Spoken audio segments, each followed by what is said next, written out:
नमस्कार साथियों, स्वागत है आपका प्रेयर क्लासेज में। आज जो हम पढ़ने जा रहे हैं वो पढ़ने जा रहे हैं हम राजस्थान के प्रमुख किसान आंदोलन। ये हमारा चैप्टर 3 है। इससे पहले 2 चैप्टर मैं यूट्यूब पे अपलोड कर चुका हूँ। तो ये हमारा चैप्टर 3 है, राजस्थान के प्रमुख किसान आंदोलन।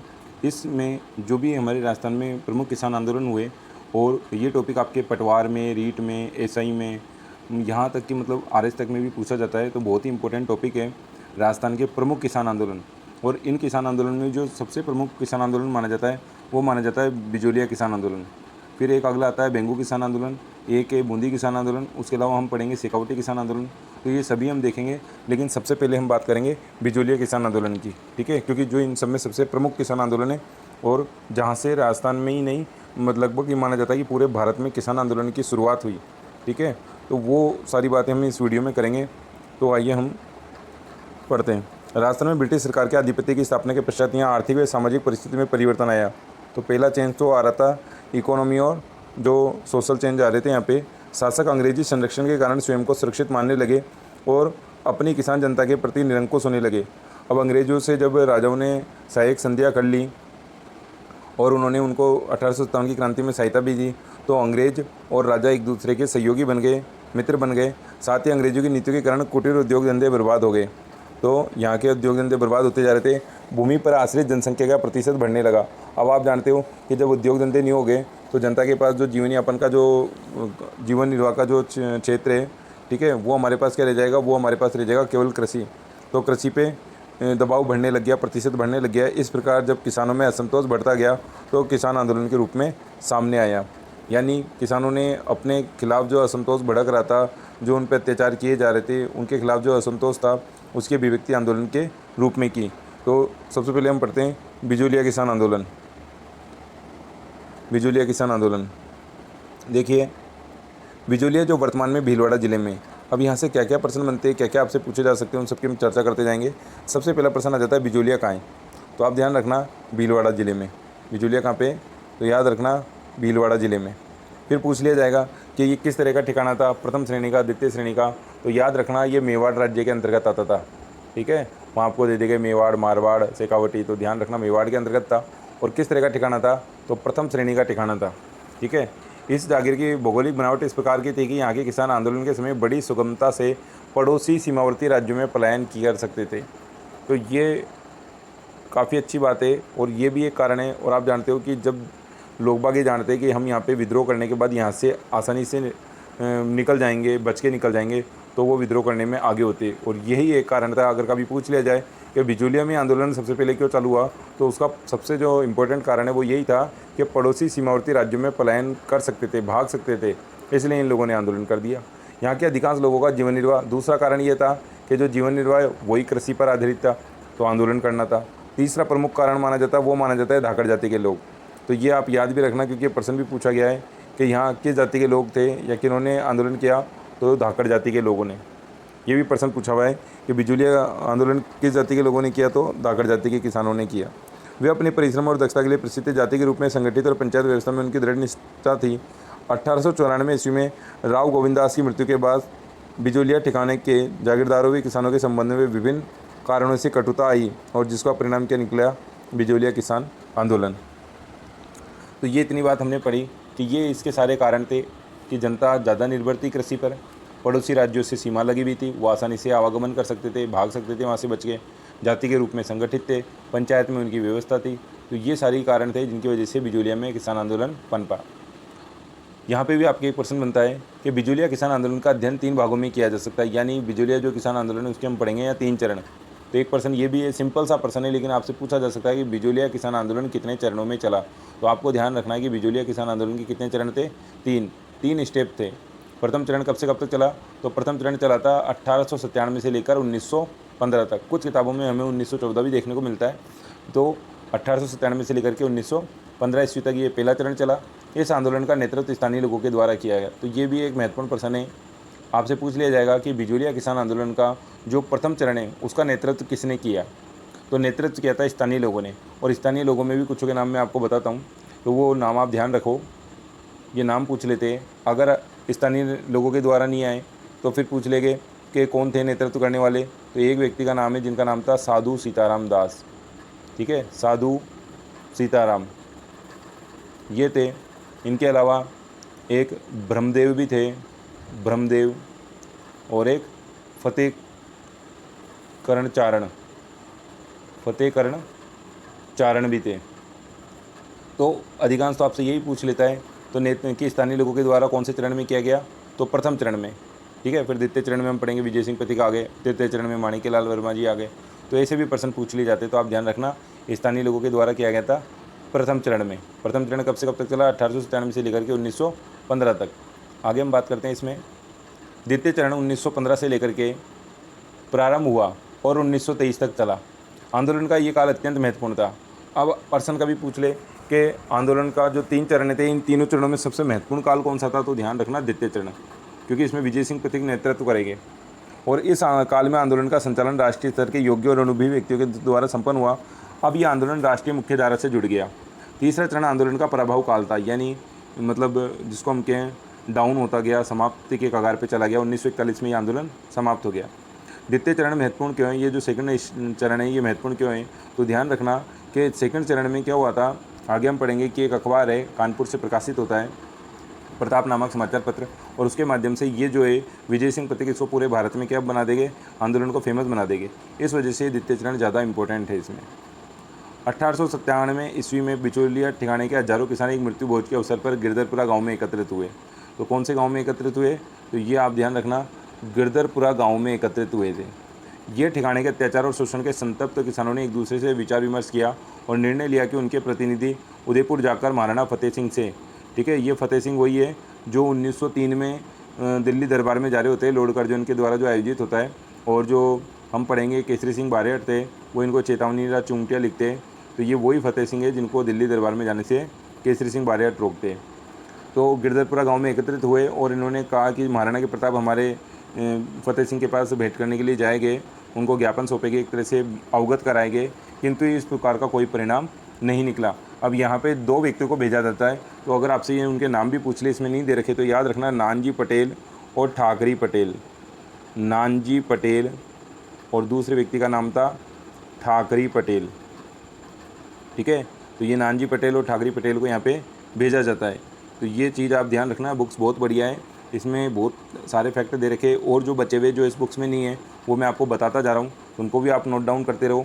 अगर ये सारा आप एक बार पढ़ लेते हो तो फिर आपके लिए सारे जो भी आप भविष्य में एग्ज़ाम देते हो तो आपको बहुत ईजी लगेगी। आगे हम बात कर रहे हैं इसमें। रियासती सरकार द्वारा अपनाई गई निष्क्रियता और उदासीनता से बिजौलिया के शासक को किसान विरोधी नीति अपनाने के लिए प्रोत्साहन मिला। बिजौलिया जागीर का किसान पहले से ही विभिन्न प्रकार के लागों से बोझ से दबा हुआ था। अब 1903 ईस्वी में राव कृष्ण सिंह ने बिजौलिया अंचल में एक नया कर, चौवरी कर लगा दिया। ये भी आपको ध्यान रखना है कि चौवरी कर किसने लगाया और कब लगाया। तो 1903 में लगाया। और किसने लगाया, तो यहाँ के जो राव थे कृष्ण सिंह, उन्होंने ही लगाया था, ठीक है। क्या था ये चौवरी कर, तो देखो इसमें ऐसे याद रखना चौवरी, तो चौवरी में क्या याद आ रहा, वरी। तो आप जानते हो वरी यानी लड़का और वरी यानी लड़की, लड़की यानी कन्या। तो चौवरी यानी वरी, ठीक है, वरी शब्द आ रहा है यानी कन्या, क्योंकि ये जो टैक्स था ये कन्या के विवाह पे लगता था। हर लड़की के विवाह के ऊपर 13 रुपये, कुछ साक्ष्यों में 5 रुपये, ठीक है। अगर 13 रुपये आंसर में नहीं दे रखा ऑप्शन में तो हम 5 रुपये सही करेंगे। ठिकाने में जमा करवाने थे, फिर वर के लिए राव साहब के समक्ष उपस्थित होकर नतमस्तक हो आशीर्वाद प्राप्त करना था। यानी अगर कोई भी किसान अपनी बेटी का ब्याह करेगा तो उस कंडीशन में उसको 13 रुपये वहाँ पे जमा कराने होंगे। कुछ किताबों में हमको 5 रुपये भी मिलते, तो वहाँ 5 रुपये जमा कराने होंगे। और जबकि जो लड़का है, लड़के की शादी है, तो वो राव साहब के समक्ष जाएगा और नतमस्तक होकर, ठीक है, वो क्या करेगा, आशीर्वाद प्राप्त करेगा, यानी उनको प्रणाम करेगा। तो इस तरह का लगा दिया और इसका बहुत विरोध हुआ। ये सम्मानजनक करके लागू करने पर किसानों में रोष व्याप्त होना स्वाभाविक था। किसानों ने इसको मूक विरोध किया। मूक विरोध यानी साइलेंट तरीके से। उन्होंने 2 वर्ष तक कन्याओं का विवाह ही नहीं किया। भैया आप टैक्स लेना चाहते हो, कन्याओं के विवाह पे लेके हम 2 साल तक हम शादी नहीं करेंगे, तो इन्होंने शादी नहीं की। इसके बाद राव ने कुछ नाम मात्र की रियायतें दे दी, किंतु संतुष्ट होने के बजाय किसानों को अपनी शक्ति का एहसास अवश्य हो गया। तो किसान संतुष्ट नहीं हुए छोटी मोटी रियायतों से, लेकिन उनको एक बात निकल आई कि अगर हम संगठित रहे तो हम ज़रूर अपनी बातें मनवा लेंगे। 1906 में राव कृष्ण सिंह की मृत्यु हो गई, ठीक है, और वो निसंतान थे। तो 1906 में ये ध्यान रखना, 1906 में पृथ्वी सिंह बिजौलिया का स्वामी बन गया। ये इसका रिश्तेदार था और ये क्या बन गया, यहाँ का राव बन गया, सामन बन गया। उसने मेवाड़ राज्य द्वारा नए जागीरदार से तलवार बंधाई के रूप में ली गई। यानी जो मेवाड़ के महाराणा थे फतेह सिंह, और वो जो इससे तलवार बंधाई रकम जो ली, तो वो सारा टैक्स इसने क्या किया, जनता पे डाल दिया, जनता के ऊपर डाल दिया। कौन सा कर, तलवार बंधाई कर। तो ये भी एग्जाम में पूछा हुआ, तलवार बंधाई कर क्या है। तो ये किसने लागू किया और कब लागू किया, तो 1906 में लागू किया, पृथ्वी सिंह ने लागू किया, ठीक है, और इसका भार जनता पर डाल दिया। फिर आगे हम बात करते हैं किसान नेता। किसानों ने जब इसका विरोध किया तो स्थानीय शासक ने किसान आंदोलन से जुड़े व्यक्तियों के विरुद्ध शक्ति का रुख अपनाया और दमनकारी नीति का अनुसरण किया। किसान नेता साधु सीताराम दास को ठिकाने के पुस्तकालय से सेवामुक्त कर दिया गया और अन्य किसान नेताओं को भी जेल में डाल दिया। तो ये जो साधु सीताराम दास है, तो ये आ गया आपके कि यहाँ के नेता कौन थे। तो ध्यान रखना, ये जो प्रथम चरण की बात कर रहे हैं, प्रथम चरण की घटना है, ठीक है। आपसे प्रश्न ऐसा भी पूछा जा सकता है कि निम्न में से कौन सा कथन असत्य है। प्रथम चरण से संबंधित कथन दे देंगे आपको कि गिरधरपुरा गांव में इकट्ठे हुए। फिर प्रश्न आ जाएगा कि 1903 में चौरी कर लगाया, 1906 में तलवार बंधाई कर लगाया, और फिर एक कोई गलत ऑप्शन दे के आपको दे दिया जाएगा। तो ये सारी चीज़ आपसे इस तरह से पूछी जा सकती है। आगे हम बात कर रहे हैं 1914 में राव पृथ्वी सिंह का भी निधन हो गया और उसका पुत्र केसरी सिंह। अब 1914 में कौन शासक बने यहाँ के, तो जो राव थे वो बने केसरी सिंह। अल्पवयस्क थे यानी उम्र कम थी उनकी, इसलिए जागीरी प्रशासन कोर्ट ऑफ वॉर्स यानी महाराणा के नियंत्रण में चला गया। यानी अब यहाँ का जो सारे कार्यभार है वो महाराणा के निगरानी में होगा। किंतु किसानों को फिर भी कोई खास फायदा नहीं हुआ, उनकी हालत जिसके तस बने हुए। इन हालतों में इस प्रकार इस आंदोलन का प्रथम चरण क्या हो गया, पूरा हो गया। तो ये सारी जो हमने डिटेल पढ़ी, चमरी कर लगा, तलवार बंधाई कर लगा, फिर 1914 की घटना, तो इस तरह से 1914 में ये सारा समाप्त हो गया। इसका दूसरा चरण 1916 में प्रारंभ होता है, ठीक है। तो दूसरा चरण का प्रारंभ होता है 1916 में, और 1916 में कौन आ जाएंगे, विजय सिंह पथिक। और विजय सिंह पथिक का जो वास्तविक नाम है ये था भूप सिंह, ठीक है। और ये कई बार पेपर में पूछा गया है कि विजय सिंह पथिक का नाम क्या था, तो आप ध्यान रखना भूप सिंह, इनका नाम था भूप सिंह, और ये गुर्जर जाति के थे। ये भी ध्यान रखना, इनकी जाति क्या थी, गुर्जर। अगर आपसे पूछ ले कि किस जाति के थे, तो ये गुर्जर जाति के थे भूप सिंह जी। विजय सिंह पथिक में कार्य करने की अपूर्व क्षमता थी। सर्वप्रथम उन्होंने किसानों को सुनियोजित रूप से संगठित किया और आंदोलन को व्यवस्थित स्वरूप प्रदान किया। उन्होंने बिजोलिया में विद्या प्रचारिणी सभा का गठन किया। अब ये प्रश्न भी पूछा हुआ है कि जो विद्या प्रचारिणी सभा का गठन किसके द्वारा किया गया, तो आप ध्यान रखना विजय सिंह पथिक के द्वारा। और इसके तत्वाधान में पुस्तकालय, पाठशाला और अखाड़ा चालू किया गया। यह राजनीतिक गतिविधियों का केंद्र बन गई। माणिक्यलाल वर्मा जो इस समय बिजोलिया ठिकाने में कर्मचारी के पद पर कार्यरत थे, पथिक के संपर्क में है। उन्होंने पथिक से प्रभावित होकर ठिकाने की नौकरी से क्या ले लिया, अवकाश ले लिया, छोड़ दी, ठीक है। क्या पथिक जी जब ऐसा काम कर रहे, और वो राजस्थान के भी नहीं थे पथिक जी। पथिक जी जो थे, विजय सिंह पथिक जी, ये यूपी के बुलंदशहर के थे, लेकिन ये राजस्थान आ गए थे रासबिहारी बोस के कहने पे, और यहाँ आके गोपाल सिंह खरवार से मिले थे, और उसके बाद में जाकर के इन्होंने बिजोलिया किसान आंदोलन का नेतृत्व अपने हाथ में ले लिया था, और आजीवन इन्होंने देश की सेवा का वचन दिया।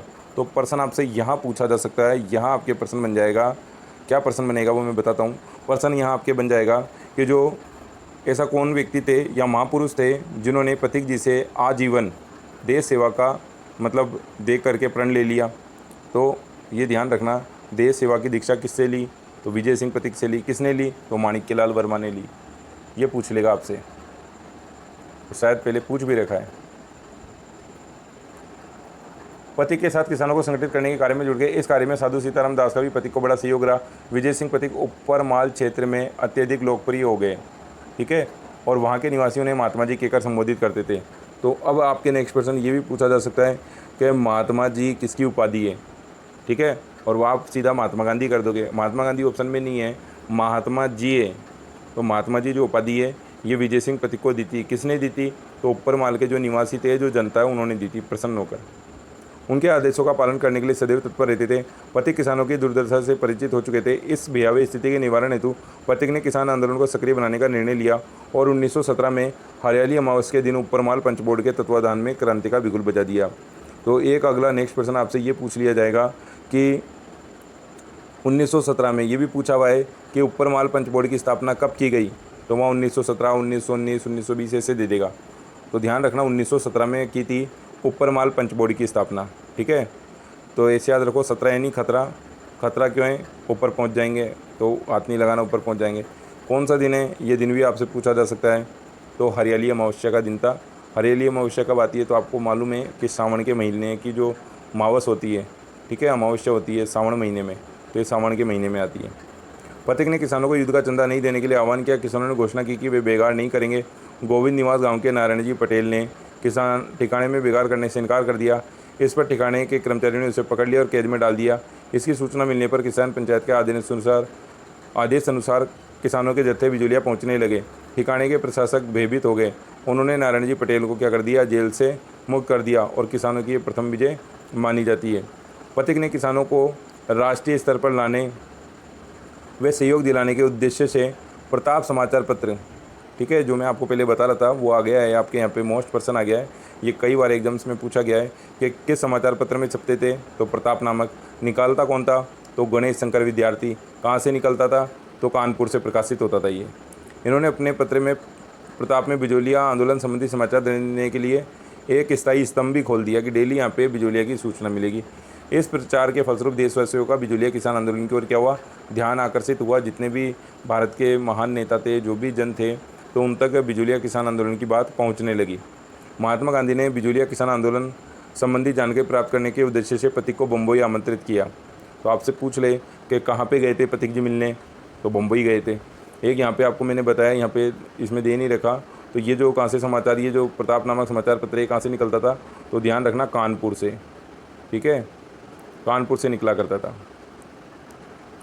जिससे महात्मा गांधी ने बिजोलिया किसान आंदोलन से संबंधित जानकारी प्राप्त करने के उद्देश्य से बम्बई बुलाया। पथिक ने बिजोलिया के किसानों पर किए जा रहे अत्याचारों का विवरण गांधी जी के समक्ष प्रस्तुत किया। गांधी जी प्रभावित हुए। गांधी जी ने अपने निजी सचिव महादेव भाई को परमाल के किसानों को स्थिति जांचने करने के लिए बिजोलिया भेजा। गांधी जी ने इस आशय का एक पत्र महाराणा को भी लिखा। गांधी जी ने बिजोलिया किसान आंदोलन के प्रति कैसा समर्थन दिया, तो ध्यान रखना नैतिक समर्थन दिया था। प्रारंभ में ब्रिटिश सरकार बिजोलिया के आंदोलनकारी किसानों को रियायत देने के पक्ष में नहीं थी। स्नेह स्नेह का मतलब होता है धीरे धीरे, स्लोली। स्थिति में परिवर्तन आने लगा। अगस्त 1920 में भारत में महात्मा गांधी के नेतृत्व में असहयोग आंदोलन प्रारंभ हो गया और 1921 में उसने भयंकर रूप ले लिया। अब जब वो भयंकर रूप ले लेगा तो ये सोचेगा कि यहाँ भी आंदोलन पहले से ही है, तो तब इनको रियायत दी जाएगी।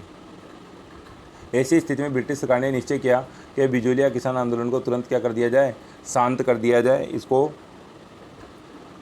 किया जाए। इस उद्देश्य से ब्रिटिश सरकार ने एक उच्च स्तरीय समिति का गठन किया जिसमें एजीजी रॉबर्ट हॉलैंड, ठीक है। अब अगर कठिनाई इस तरह का प्रश्न बनता है तो आपसे पूछा जा सकता है कि इसमें कौन कौन सदस्य शामिल थे, इसलिए आपको ध्यान रखना पड़ेगा। एजीजी रॉबर्ट हॉलैंड थे, उनके सचिव ओगलवी थे, मेवाड़ के ब्रिटिश रेजिडेंट विल्किंसन थे, और मेवाड़ राज्य के जो दीवान थे प्रभास चटर्जी वो थे, और राज्य के शायर हाकिम बिहारी लाल भी थे।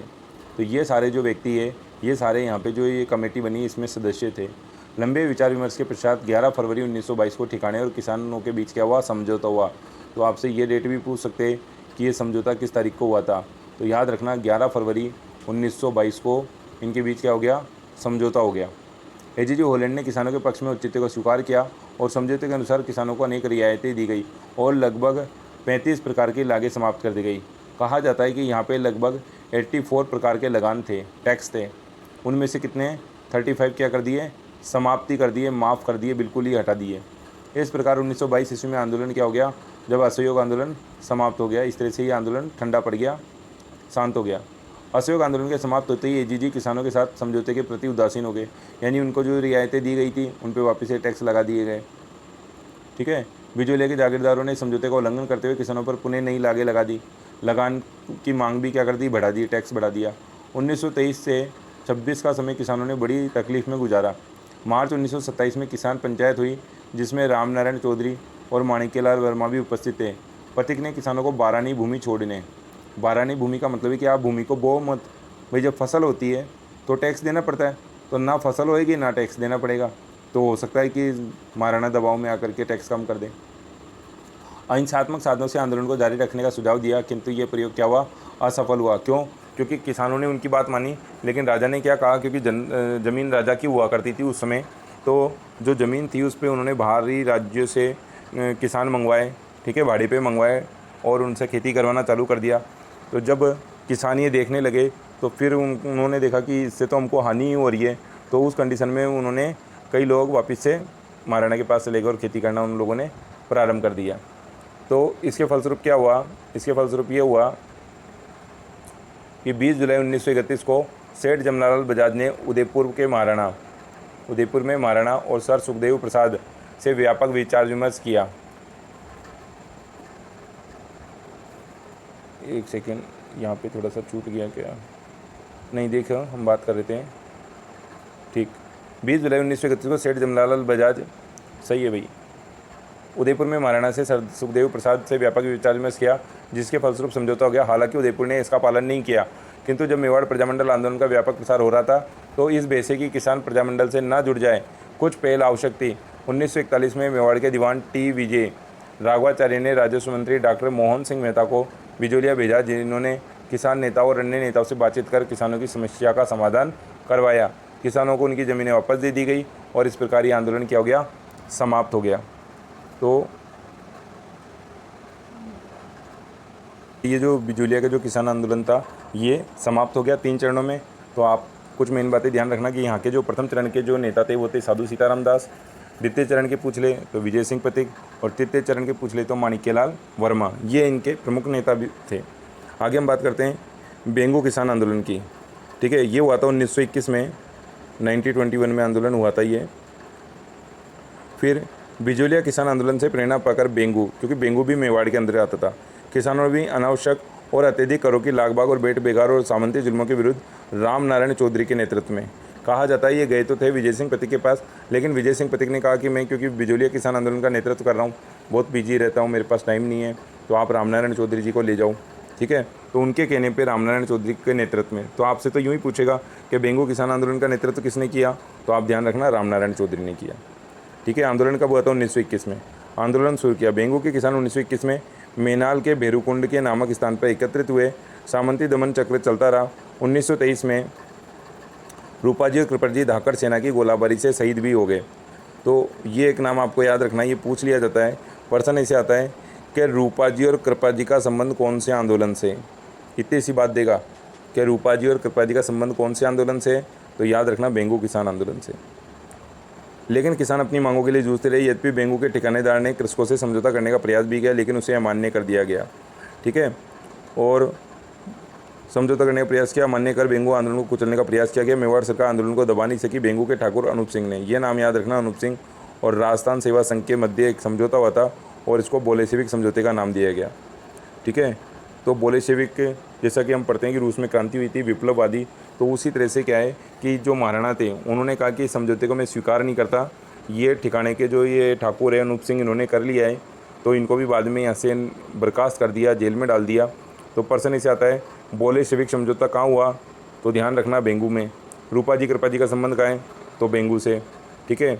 इसके अलावा आपसे पूछ ले कि अनूप सिंह और राजस्थान सेवा संघ के बीच कौन सा समझौता हुआ, तो बोलेशेविक। तो ये केवल 4-5 प्रश्न हैं यहाँ से महत्वपूर्ण जो आपसे पूछे जा सकते हैं।